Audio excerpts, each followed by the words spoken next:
आइए हम जल्दी जुड़ेंगे और इस समय हम परमेश्वर के वचन को सुनने के लिए हमारे पास्टर जी को वेलकम करेंगे। फिर से मैं बोलना चाहूंगा, हम प्रत्येक व्यक्ति इस समय हम घर में ही रहना। नबी कहा अगर तुम रहोगे घर में आपकी फैमिली बच जाएगा। ये कंडीशन राहब की बेचिया को कहा गया था क्योंकि इजराइल चाहता था कि वो देश को परमेश्वर नाश कर दे और परमेश्वर चाहता है कि ये देश को परमेश्वर नाश कर दे। उससे पहले वो दूत के द्वारा हम सभी को रैप्चर में ले जाना चाहता है और हम चाहेंगे हम सभी रैप्चर में तैयार होने के लिए इन दिनों में मैसेज सुन रहे, ये सामर्थ हमको दिया जा रहा है। तो फिर से कहना चाहूंगा, एलियाजर अभी हमारे पास है और रिबिका अपने ऊंट को क्या कर रही, पानी पिला रही, क्योंकि रिबिका को पता हो गया मुझे सुबह क्या करना है, ऊंट में बैठ के जाना है।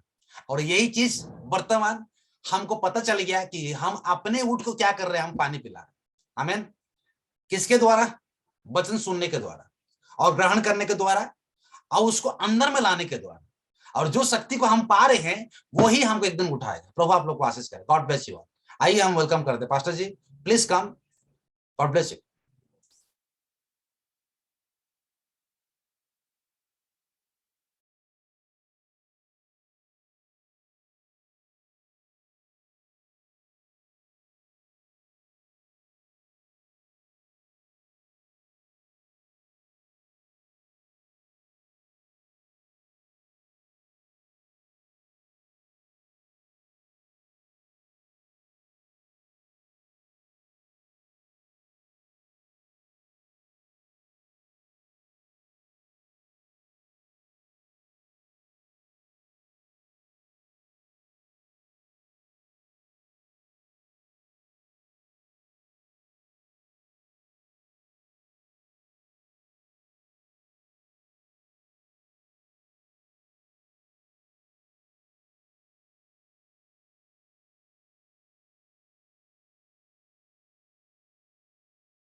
प्रभु आशीष दे सभी को।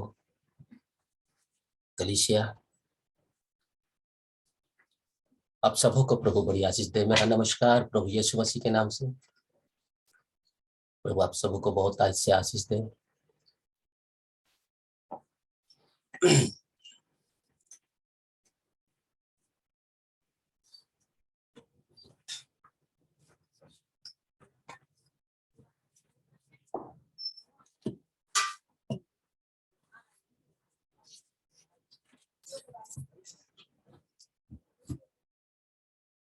फिर से एक बार प्रभु की अनुग्रह के द्वारा हम लोग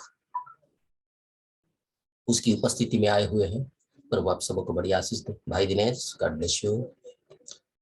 आप सबों को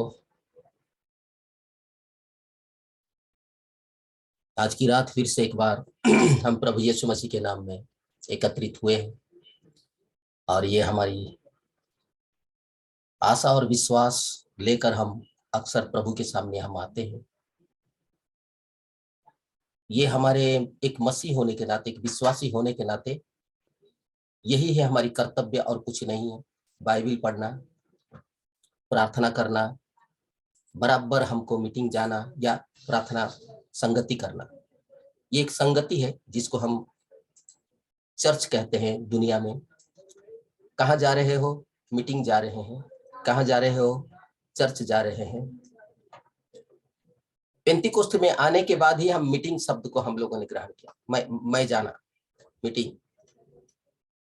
जब ये विश्वास में मैं आया तभी चर्च को हम मीटिंग कहने लगे। रात के समय भी उड़िया में हम लोग, जो उड़ीसा में जब हम चर्च जाते थे, कहाँ गए थे? प्रार्थना गए थे। प्रार्थना, चर्च नहीं, प्रार्थना। हम आज प्रार्थना जीवार छी माने प्रार्थना करेंगे हम। मीटिंग का मतलब मिलना, एक दूसरे को हम मिलते हैं। जगत में हम चर्च कहते थे या उड़िया में हम प्रार्थना कहते थे, प्रार्थना घर कहते थे, लेकिन मीटिंग का जो शब्द मैं इस पेंतिकोस्त का इस मैसेज में आने के बाद मैं मीटिंग हम कहते हैं, जो इसका इंग्लिश में है ये, लेकिन ये एक संगति है। जैसा बाइबल कहता है कि तुम प्रेरितों की संगति में संगति करते रहो, ये एक संगति है ये। और ये संगति बाइबल के अनुसार है, हम जो संगति करते हैं।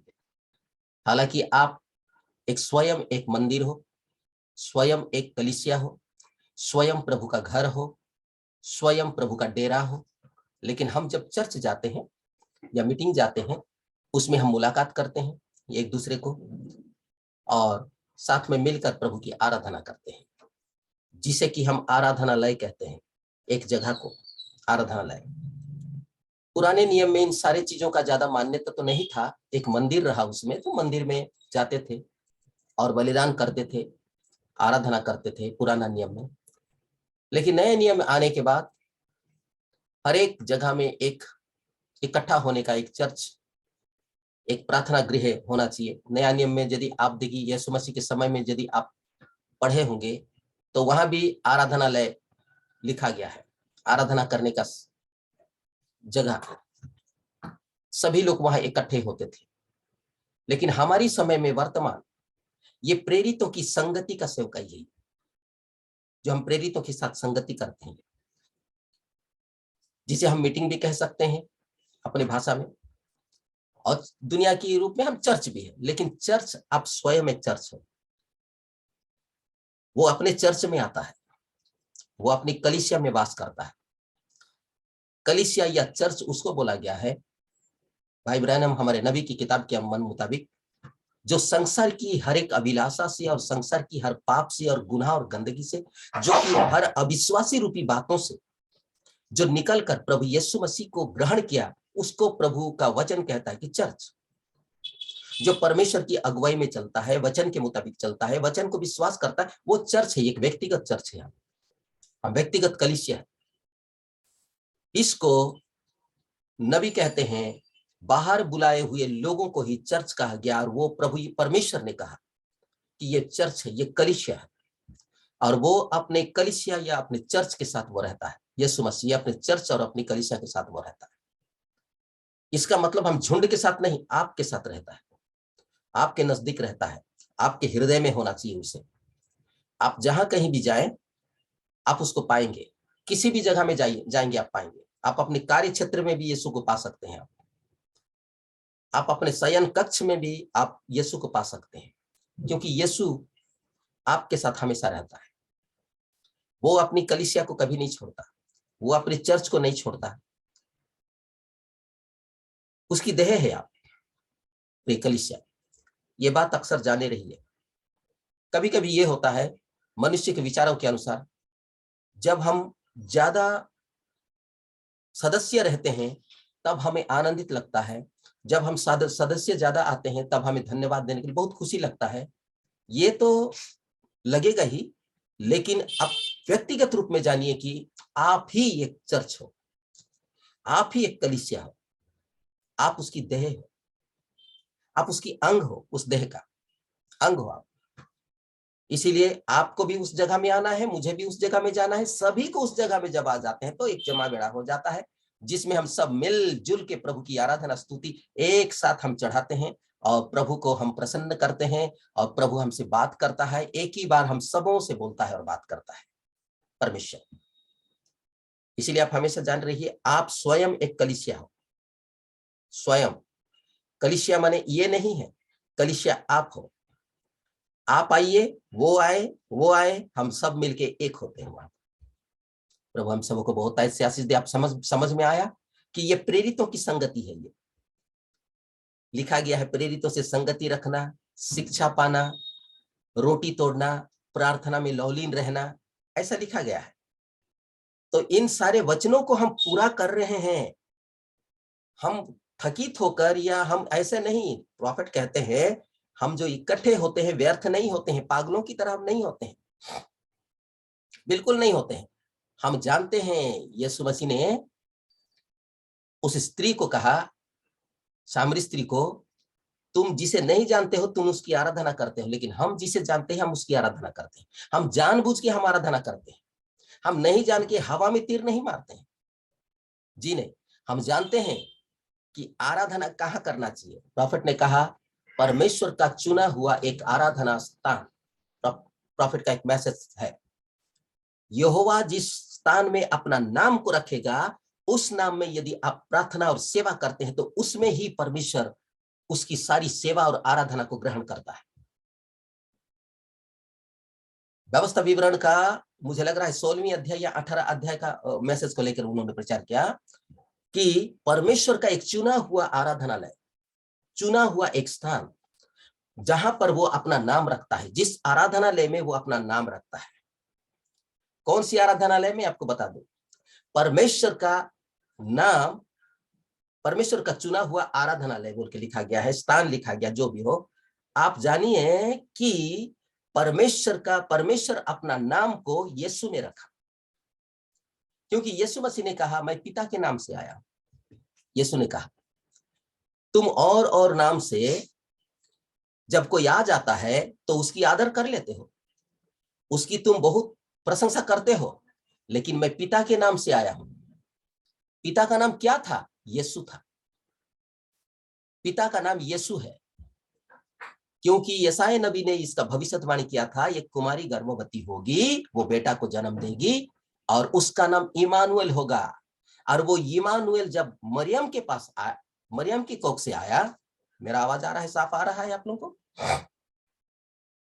जब वो इमानुएल, जो यीशु मसीह, जो परमेश्वर, इमानुएल का अर्थ होता है परमेश्वर हमारे साथ, इमानुएल का अर्थ होता है परमेश्वर हमारे साथ। और वो इमानुएल जब जेरूशलेम में मरियम की कोख से जन्म लिया, यूसुफ की घराने में, लेने से पहले स्वर्ग से दूत आकर कहने लगे, सुन, एक बेटा जब जन्म देगी तो उसका नाम यीशु रखना। ये नाम स्वर्ग से आया था, ये धरती के कोई याजक दिया वाला नाम नहीं था। यूहन्ना, ये नाम ऊपर से ही आया था। मेरे प्रिय कलीसिया, इसीलिए ही ध्यान रखेंगे, मैं आपको इस वचन के साथ थोड़ा सा मेल करवाना चाहता हूं, आप ध्यान से सुनते रहिए। आप लोगों को मैं ये बताना चाहता हूं कि आप लोग कैसे सेवा कर रहे हो, सही में हो या नहीं हो, इसका परिचय हमें मिल रहा है। हम लोग जो आराधना कर रहे हैं इसका परिचय मिल रहा है। हम जानबूझकर हम आराधना, हम बिना जाने आराधना नहीं कर। कोई बोल दिया चलो रे वो कलीसिया बहुत अच्छा है, वहां चल के देखते हैं। जी हाँ, चल के देखेंगे, वहां अच्छा लगेगा तो उसका कुछ दिन वहां सेवकाई किए। फिर कोई बोल दिया कि नहीं नहीं, वो जो बड़ी कलीसिया है ना, वो वहां पर बहुत अच्छे अच्छे लोग हैं। हम वैसा नहीं है। हम लोग, हम पहचान लिए हैं, हमें पहचान दिया है प्रभु की कलीसिया देह क्या चीज है, परमेश्वर कौन है, ये हमें परमेश्वर ने पहचान दिया है। हम पहचान करके हम आराधना कर रहे हैं, हम पहचान करके। हमारे इस अगल बगल में यहाँ पर बहुत सारे ऐसी स्थिति चलता है। यहाँ कुछ लोग के अगल बगल लोग एक दूसरे चर्च में जा रहे थे। अब ये बगल में एक ठो चर्च, एक ठो घर में ही, ये बिल्डिंग के भीतर में ही एक पास्टर है, चर्च कर रहा है। अब उतना दूर कौन जाएगा करके कुम्हारपारा उनके लिए बहुत दूर हो गया। कुम्हारपारा का चर्च में जा रहे थे, नामधारी गिरजा कुम्हारपारा चर्च में जा रहे थे। अब नजदीक हुआ करके यहीं से यहीं जाते हैं। अब मुझे बताइए, क्या चर्च का या कलीसिया या प्रभु का पहचान इसको कहते हैं क्या?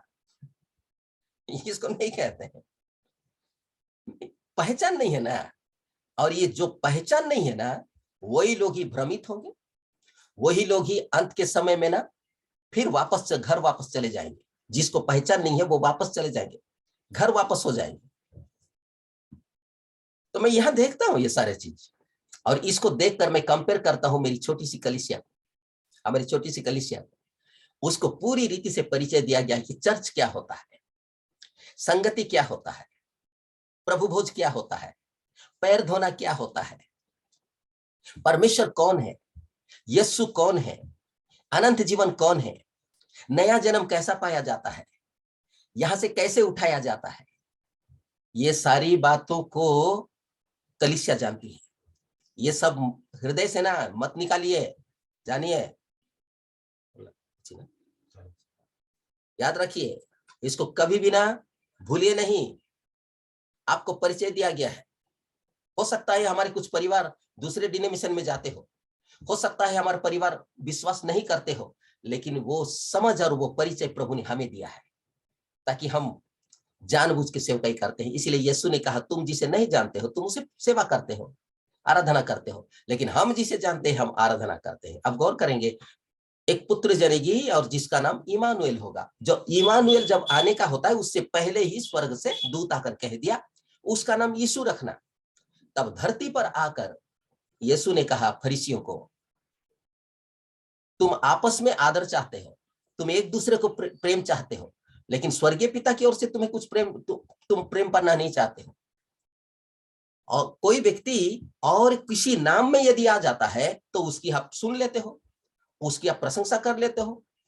अभी मुझे लगता है कि इसी समय में पिछले सप्ताह शायद यहाँ वो बिशप आमोद सिंह शायद यहाँ पर मेथोडिस्ट चर्च में उनको बुलाया गया था, शायद यहीं पर सेवा करके गए। आज मैं उनके बारे में सुना, बोला वो बहुत पैसा लेता है वो आने के लिए, खर्च के लिए।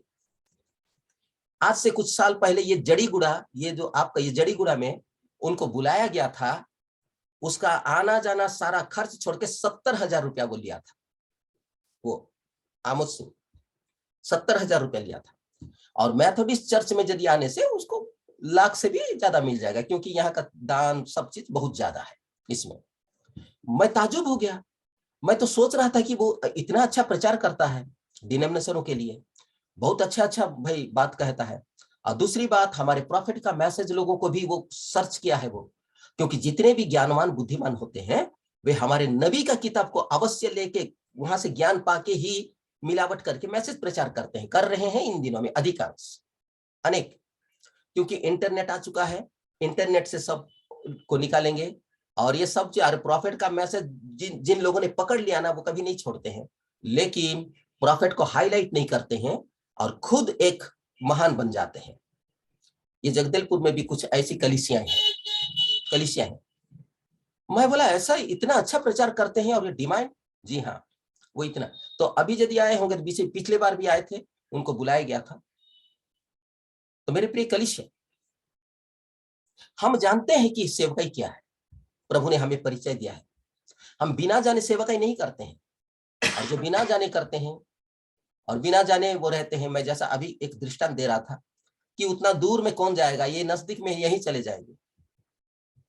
और भी वो एक पास्टर के साथ मेरा मुलाकात, ये बात आज हो रहा था भाई, वो लोग बोल रहे थे, वो एक गांव में सुसमाचार प्रचार करने गया, और उस गांव में जब प्रचार करने गया तो वो परिवार बोल रहे हैं कि तुम जो प्रचार कर रहे हो ना, हमको यहाँ भी एक प्रचारक मिल गया है, इसलिए उतना दूर और नहीं आएंगे, यहीं पर हम सेवा करेंगे।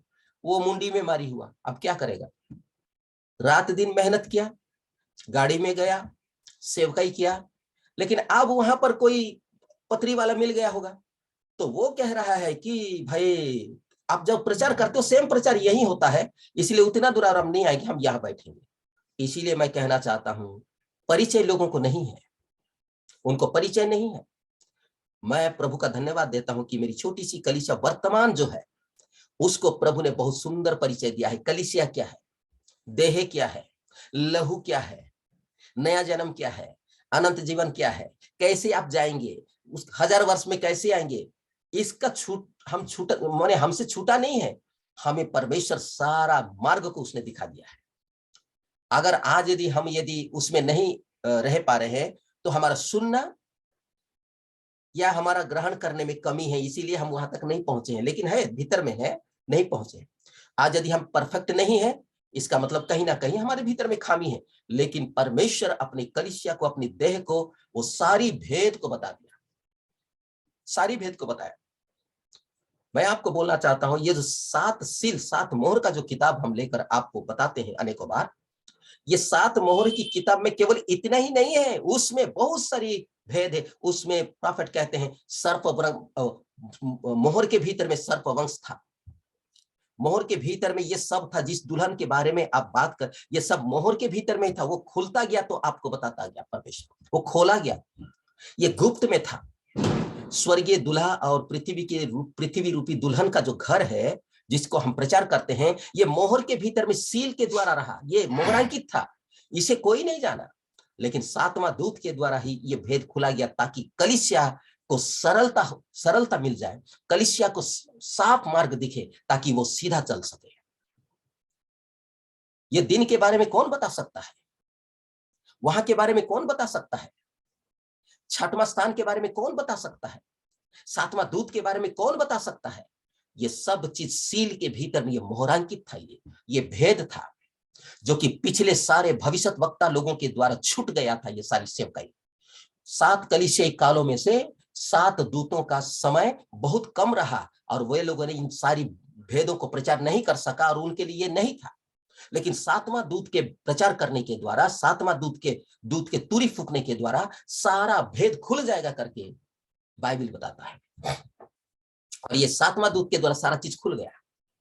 और प्रभु का धन्यवाद हो, अगर हम पतरस के समय में रहते तो पूरा नहीं जान पाते, फिर भी उद्धार तो पा लेते, क्योंकि मैसेज यदि ग्रहण करते तो।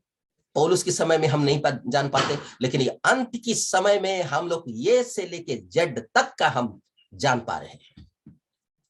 ये बड़ी खुशी की बात है। लेकिन ये बात ये जगत का ईसाई या जगत का लोग विश्वास नहीं करेंगे। लेकिन हाँ, एक दिन वे लोग देखेंगे और वे जानेंगे कि सच में ये जो बोल रहा था सही बोल रहा था, तब तक समय और खत्म हो जाए रहेगा। इसीलिए ये मैसेज और संगति को हमेशा आप लगे रहिए, देह में लगे रहिए। हमारा छोटा सा एक ठोक चुकना बहुत दूर हमें लेके चला जाएगा, बहुत दूर लेके चला जाएगा। प्रभु कलीसिया आप हमेशा याद रखिए। इसीलिए यीशु ने कहा था, तुम जिसे नहीं जानते तुम उसकी आराधना करते हो, जिसे हम जानते हैं हम उसकी आराधना करते हैं। और हम जानकर आराधना करते हैं, हम पागल नहीं है। प्रभु के अनुग्रह के द्वारा हमें मालूम है अनंत जीवन क्या है, हमें मालूम है यीशु क्या है, हमें मालूम है परमेश्वर कौन है और क्या है, और हमें यह भी मालूम हो गया कि हम कहां से आए हैं और कहां को हम जा रहे हैं, ये भी मालूम हो गया है। तो इतना बात तो भाई केवल उसका दुल्हन को ही मालूम होना चाहिए, और किसी को मालूम नहीं। बशर्ते हाँ, ये जगत में रहते समय हमें तनाव है, चिंता है, समस्या है, परिवार का बोझ है, काम का बोझ है, और जगत का बोझ है, भविष्य का बोझ है, पढ़ाई का बोझ है। ये बोझ है, ये सारी बोझ से हमें भागना तो नहीं है, इसको लेके हमें चलना चाहिए। नबी कहते हैं एक जिम्मेवारी है, ये बोझ तो नहीं है, ये एक जिम्मेवारी है। शादी विवाह एक जिम्मेवारी है, नौकरी एक जिम्मेवारी है, काम एक जिम्मेवारी है, पढ़ाई करना एक जिम्मेवारी है, धरती के लिए जिम्मेवारी। ये जिम्मेवारी से हमें बिल्कुल भी बाहर नहीं होना है। बहुतों को ज्यादा जिम्मेवारी नहीं मिला, हमें बहुत जिम्मेवारी दिया है परमेश्वर ने, हमें इस जिम्मेवारी के साथ हमें निभाना है, हम सभी को निभाना है। तो मेरे प्रिय छोटी सी झुंड, आइए मैं परमेश्वर का वचन में से 2-4 शब्द आप लोगों के बीच में मैं रखूंगा। आज फिर से मैं आपको कहूंगा कि परमेश्वर का वचन सुनने के लिए ये जो है, ये प्रेरितों के साथ शिक्षा पाना और संगति रखना, ये दोनों कार्य हम प्रतिदिन कर रहे हैं। और लिखा गया है प्रतिदिन वे मंदिर में इकट्ठे हुआ करते थे, और हम प्रतिदिन जूम में इकट्ठा हुआ करते हैं। आप अपने घर में रहकर इकट्ठे होते हैं, हम वो अपने घर में और मैं अपने घर में। शरीर अपने अपने घर में रहता है, लेकिन आत्मा हमारा एक रहता है, ताकि परमेश्वर का वचन को आप सुनते हैं, परमेश्वर का वचन को आप हृदय में लेते हैं। प्रत्येक लोग जो समझ रहे हैं, कल हम देख रहे थे कि प्रभु यीशु मसीह ने अपने चेलों को कहा था कि जो लोग पहले मुझे सताए तुम्हें भी सताएंगे। मैं कल ये बात कह रहा था कि प्रभु यीशु मसीह कभी भी कोई बात को छुपाता नहीं है, छुपाता नहीं है, वो पहले बता देता है, वो कभी धोखा नहीं देता है। उसने कहा देखो, मेरे नाम को यदि आप ग्रहण करोगे ना, मेरे नाम के कारण, बस कौन हो भाई तुम? क्रिश्चियन हो? जी हाँ, नाम के कारण। यीशु को मानते हो? जी हाँ, नाम के कारण। आप क्या करते हो उसका नाम के कारण। यीशु मसीह ने उनको कहा था, अपने चेलों को कहा था, मेरे नाम के कारण तुम्हें सताएंगे, उनको कहा था। यीशु मसीह कभी भी पीछे कभी भी कोई बात नहीं कहा, क्योंकि आज भले मैं कल या परसों, इस 2-3 सप्ताह से पहले, एक ओशो करके एक प्रचारक शायद अमेरिका में था, ओशो करके, आप लोग कभी ये देखेंगे, उसका नाम ओशो। बहुत लोग को भरमा के रखा है वो बाबा जिसको बोलना चाहिए, ओशो। मर गया, लेकिन वो 90 में खत्म हो गया था। उसकी वीडियो को बताए थे ये आपका एक न्यूज में। वो ये कह रहा था यीशु मसीह दारू पीता है, यीशु मसीह मांस मटन खाता है, और इस तरह का वो बोल रहा था। मैं बोला ये कब देखा यीशु मसीह दारू पीते हुए? देखिए, यीशु मसीह के बारे में जो नहीं जानते हैं, जो चीड़ लोग है, वही लोग ही इस रीति से बोलते हैं। लेकिन जानकारी व्यक्ति, बुद्धिमान और ज्ञानवान जो होते हैं, यीशु मसीह के ऊपर में एक दाग तक नहीं देखेंगे, क्योंकि यीशु साफ सुथरा पाक और पवित्र परमेश्वर है। वो कभी भी उसके ऊपर में एक छोटा सा दाग भी कभी नहीं दिखा सकते। जी नहीं, ये चीड़ने वाले, ये शैतान ही लालसना लगाता है। इतिहास गवाह है, इतिहास गवाह है, बाकी कुछ नहीं। हम मसीहों को प्रताड़ना या सताने का मतलब यह है कि हमारा जो मेजोरिटी है वो कम होते जा रहा है, इसीलिए है, बाकी कुछ नहीं है। हमारा मेजोरिटी यहाँ पर जो है कम हो जा रहा है, क्योंकि हमको जो मिलने वाला है वो सब खत्म हो जा रहा है। साल में एक बार बकरा मिलता था मेरे परिवार से, साल में एक बार आपका कुकड़ी मिलता था, या बीच बीच में जाके होता, ये सब बंद हो जाता है। कारण यही है भाई, और कुछ नहीं। यीशु मसीह एक बुरा परमेश्वर है नहीं, यीशु पवित्र परमेश्वर है। यीशु साफ सुथरा, उसके उसके तुल्य तो कोई है ही नहीं, जिसको मुख में बयान करने भी मनुष्य के पास शब्द नहीं है। यीशु परमेश्वर है, परमेश्वर है, वो सृष्टि करता है यीशु। यही सब लालचना लोग लगा रहे हैं। मैं देखा, वाह क्या कर रहे हैं। अरे भाई, वो काना नगर में ना दारू नहीं बनाया। मैं रुक जाइए, ये दाख रस का जो बारी लिखा गया है यहाँ पर, अनेकों बार मैं कहता हूं कि मैं आपको बताऊंगा करके, देखिए रुकिए, मैं कहीं पर रखा हूं, वो उसको मैं बताऊंगा कि यहाँ पर दाखरस का मतलब 3 और 4 तरह का बनाते थे। यहाँ गौर करेंगे, बाइबिल में दाखरस का जो है, अंगूर को ना एक ही तरह का नहीं बनाते थे।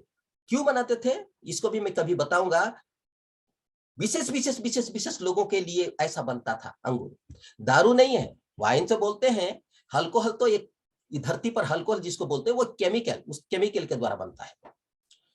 लेकिन यीशु जब काना नगर में जाके, शादी घर में जाके, जब उनको बताया गया कि दाखरस खत्म हो गया, दारू खत्म हो गया, मदिरा खत्म हो गया करके नहीं लिखा गया है, वह दाखरस खत्म हो गया करके मरियम आके बताइए।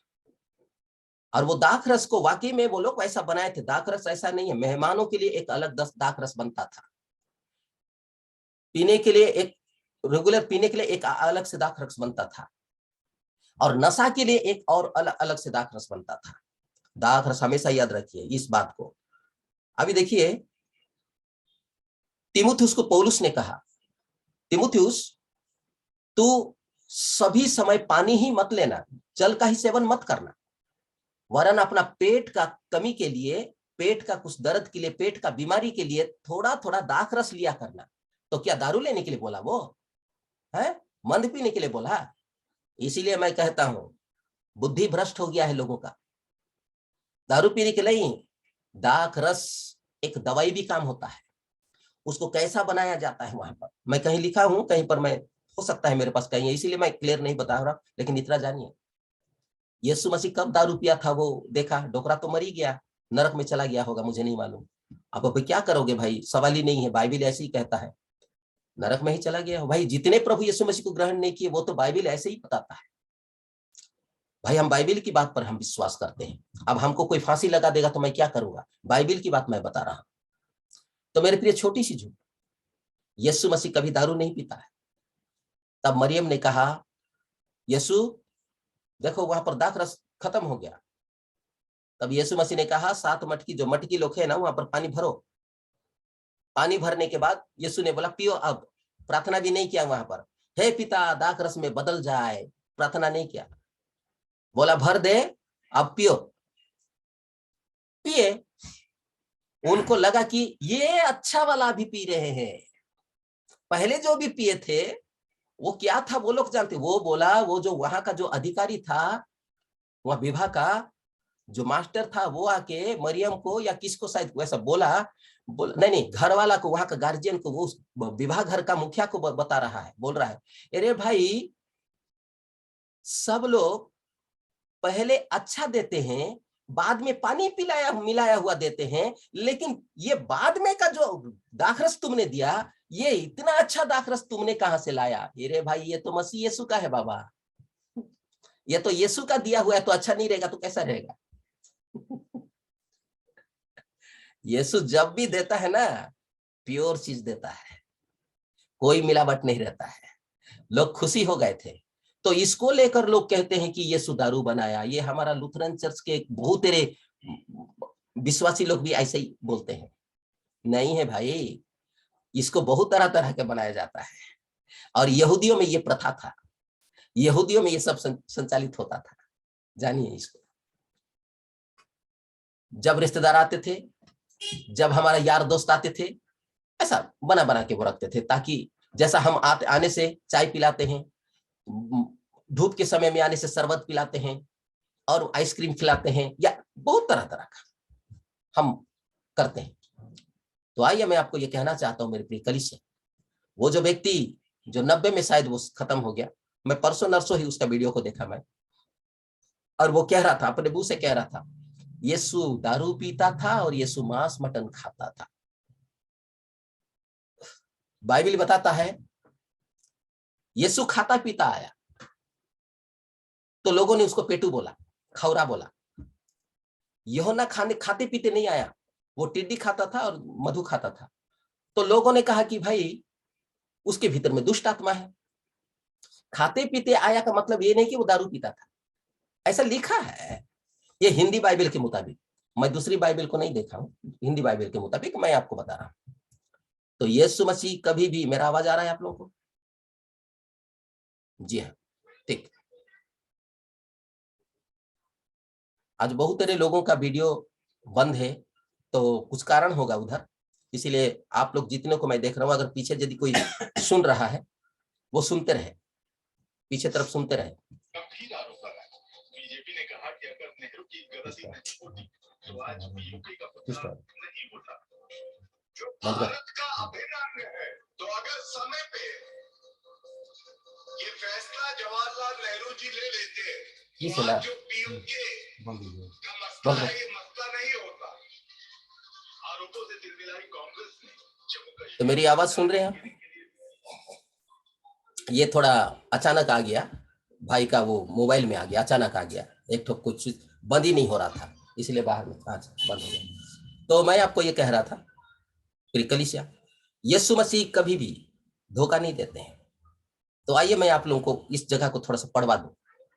यूहन्ना रचित सुसमाचार का हम निकालें, उसी चीज को दो बात को मैं रखूं, उसके बाद मैं एक दो गवाही को मैं आपके बीच में रखूंगा, और आज इस सेवकाई के द्वारा प्रभु हमें क्या दिखा रहा है, क्या सिखा रहा है, इसको हम जानेंगे। आइए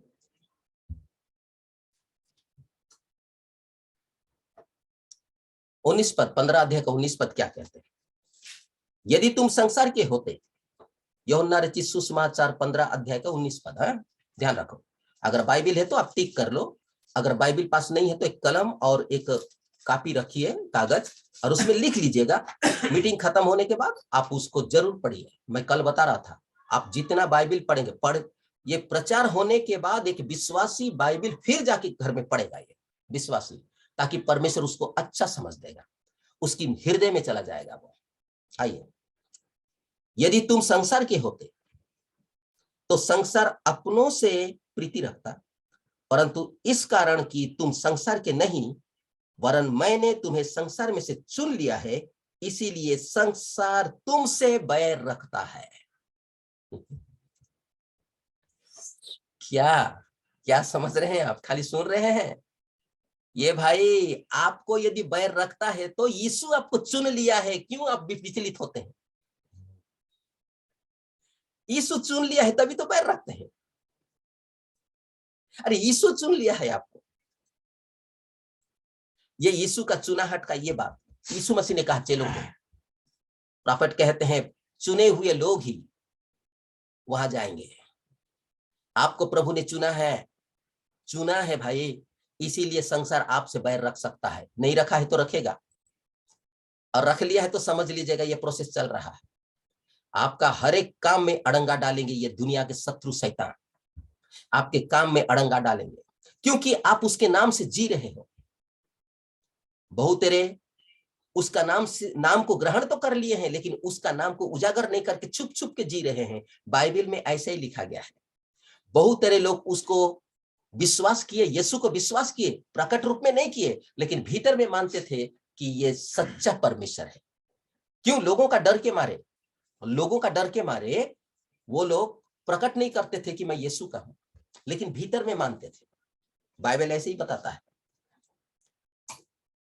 अगर आपको यदि बुरा भला कहता है, आपको ये दुनिया यदि पसंद नहीं कर रहा है, आपका अगल बगल वाले पसंद नहीं कर रहे हैं, आप एक मसीह होने के नाते इससे आप जानिए कि परमेश्वर ने ही आपको चुन लिया है। ये उसका परिचय है। इसीलिए बैर रखते हैं। ये उसका परिचय है, ये उसका परिचय है। और जिसको परमेश्वर चुना नहीं है उसको कोई बैर नहीं रखेगा। चुना है, यीशु ने कहा मेरे नाम के कारण तुम्हें बैर रखेंगे। इसीलिए देखिए, मैं पढ़ दे रहा हूं, वरन मैंने तुम्हें संसार में से चुन लिया है, इसीलिए संसार तुमसे बैर रखता है। जो बात मैंने तुमसे कही थी कि दास अपने स्वामी से बड़ा नहीं होता, उसको याद रखो। यदि उन्होंने मुझे सताया तो तुम्हें भी सताएंगे। यदि उन्होंने मेरी बात मानी तो तुम्हारी भी बात मानेंगे। आमीन। कल मैं बता रहा था यीशु कैसा बात करता है वचन में। देखिए वचन के साथ कैसा बात करता है। ऐसा बात करता है कि जैसा हम और आप। मैं कल बता रहा था, इसी को प्रोफेट कहते हैं। मैं इंतजार करता हूं जब तक वो नहीं बोलेगा मैं नहीं। आपको मालूम होना चाहिए कि सील की किताब में वो अक्सर एक ठो फोटो है, प्रोफेट बाइबल को पकड़ के ध्यान रख रहे हैं, ध्यान कर रहे हैं बाइबल पकड़ के। क्यों? बाइबल से बात होता है, वचन के द्वारा बात होता है। मैं कल ही बताया था, हर एक लोग प्रार्थना और बाइबल यदि आप पढ़ेंगे, आपका घर में कोई अविश्वासी नहीं रहेगा, नहीं रहेगा। सारा घराना, आपको मालूम है कुरनेलियुस सारे घराने के सहित वो सेवा करता था। सारे घराने के सहित वो विश्वासी थे, आधा घराने के साथ नहीं था। आज हमारे साथ वैसा नहीं हो पा रहा है। हम नहीं हो पा रहा है, ऐसा बिल्कुल नहीं हो पा रहा है। सारा परिवार वो लोग विश्वासी थे। आज हमारे भीतर में हम यदि 5 सदस्य हैं, हम सभी विश्वासी नहीं है। इसीलिए ही हमारे घरों में एक मन हम नहीं हो पाते हैं, नहीं हो पाते हैं। असमान जुआ होता है, अशांति होता है, बात पटता नहीं है, प्रेम की अभाव हो जाता है। पूरा घराना विश्वासी घराना हमारा है, लेकिन पूरा विश्वासी घराना होने के बावजूद भी हम पूरे विश्वासी नहीं है। उनमें से केवल एक सदस्य ही विश्वासी है, पूरा घराना विश्वासी नहीं है। प्रार्थना और बाइबल हम सभी पढ़े ना, अगर हम पढ़े लिखे हैं तो प्रार्थना और बाइबल पढ़ेंगे, चाहे बच्चे हो चाहे बड़े हो। प्रार्थना और बाइबल यदि आप पढ़ेंगे, परमेश्वर इस वचन के द्वारा आपसे बात करेगा। परमेश्वर इस वचन के द्वारा आपसे बात करेगा, वचन से बात करेगा। मैं कल ही बता रहा था, वचन नहीं पढ़ना, प्रार्थना नहीं करना, लेकिन खाली चर्च आते रहना, प्रभु भोज लेते रहना, दान देते रहना, इच्छा लगने से 10वां देते रहना, ये विश्वासी नहीं है। आपको व्यक्तिगत रूप से इसको परमेश्वर की नजर में आप प्रार्थना और बाइबल पढ़िए, आपका जीवन में वो बदलाव आ जाएगा। अगर आप यदि संगति में आ ही रहे हैं तो तब भी आपके जीवन में बदलाव आना चाहिए, हमारे जीवन में बदलाव आना चाहिए। याद रखिए, बदलाव आना चाहिए मेरे प्रिय कलीसिया। ये मसीह जो जीवन है ना, ये जीवन सभी को नहीं मिलता है। ये जीवन चुने हुए लोगों को, अर्थात पहले से जो मसीह है, आज से नहीं, पहले से, उत्पत्ति से पहले से जो मसीह है, वे लोग ही आज इस वचन के द्वारा वो दुनिया में प्रकट होंगे। आप दुनिया में प्रकट किए गए हो कि आप एक परमेश्वर का जन हो। वचन आपको प्रकट कर रहा है कि आप परमेश्वर का जन हो। ये वचन को जब आप ग्रहण करते हैं तो वचन प्रकट कर रहा है कि आप उसका बेटा हो, आप उसकी दुल्हन हो। ये प्रकट कर रहा है, क्योंकि वचन प्रकट करता है उसकी बच्चों को। बीज ही प्रकट करता है वो कौन सा है। बीज प्रकट करता है, वचन एक बीज होता है। और जो बीज आपके भीतर में, हृदय के भीतर में जब जाता है, तब वो प्रकट करता है कि आप परमेश्वर का है कि आप किसके हैं। ये प्रकट करता है। आज कोई 2 साल रहे, कोई 3 साल